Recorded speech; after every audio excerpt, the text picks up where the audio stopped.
Assalamualaikum warahmatullahi wabarakatuh. Kepada yang terhormat Bapak dan Ibu Guru Dewan Juri, serta rekan-rekan sekalian, perkenalkan nama saya Nur Anissa Yuliani dari Sekolah SMK Negeri 1 Margahayu.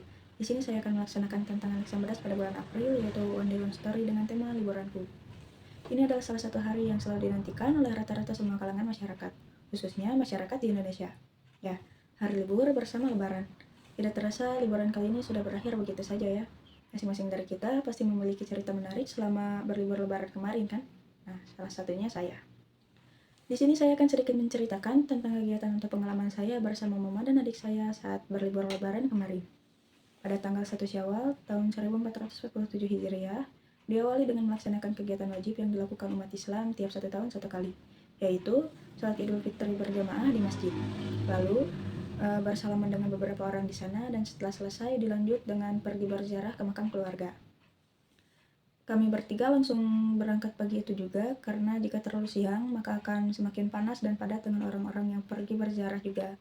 Sepulang ziarah, kami kemudian berencana untuk langsung ke rumah saudara dari ayah untuk halal bihalal. Cukup ramai, tapi tidak seramai tahun-tahun sebelumnya. Tidak banyak yang kami lakukan di sana, hanya foto keluarga dan mengobrol biasa saja.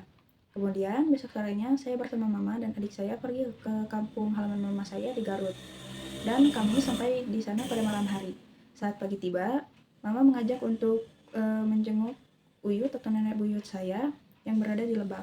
Kali ini kami pergi berlima bersama saudara saya yang lainnya.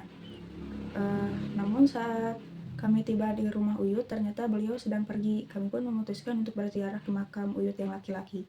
Tidak jauh dari rumah, hanya mengikuti jalan ke atas dan sudah langsung sampai.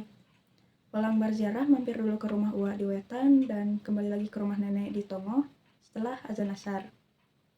Besoknya kami mandi pakai pancuran atau kamar mandi zaman dulu yang berada di Kaler dekat rumah nenek. Karena di rumah nenek sedang tidak ada air. Ada 2 pancuran, yang satunya berada di Lebak depan rumah Uyut. Jauh lebih luas dan ada 2 berjejer di pancuran atau di kamar mandi yang berada di Lebak itu. Terus sudah di tembok tinggi juga, tapi tetap aja kalau misalnya ada yang lewat bakal kelihatan.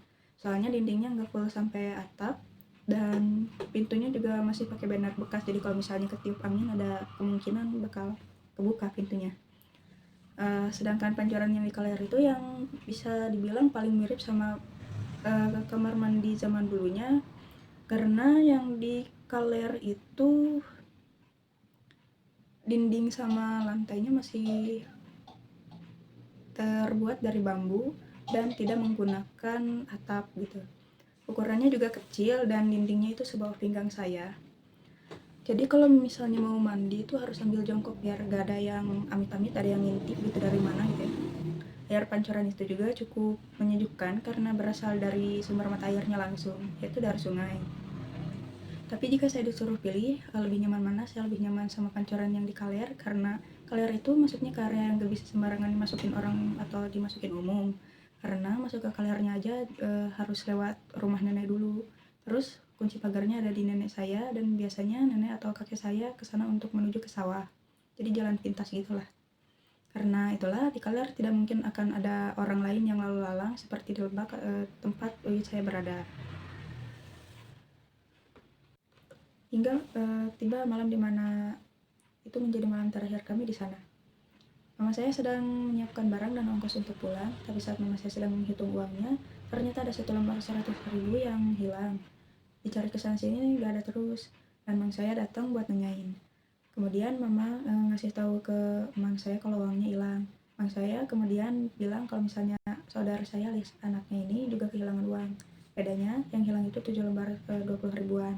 Ternyata kata bibi saya, hilang uang itu udah biasa kejadian di sana. Katanya gara-gara ada tuyul, tapi belum ketahuan siapa yang peliharanya. Dan yang ngalamin bukan cuma orang rumah doang, tapi juga tetangga sekitar. Dan itu udah terjadi dari lama. Cuma ya lagi ramai lagi sekarang ini. Mungkin karena lagi lebaran musimnya THR kali ya, jadi tuyulnya beraksi lagi. Kita doain aja upaya pelakunya segera ketangkep dan semoga korbannya nggak nambah banyak. Mungkin sampai situ aja cerita yang bisa saya sampaikan. Terima kasih sudah menonton dari awal sampai akhir video, dan mohon maaf apabila ada salah kata dan salah perbuatan.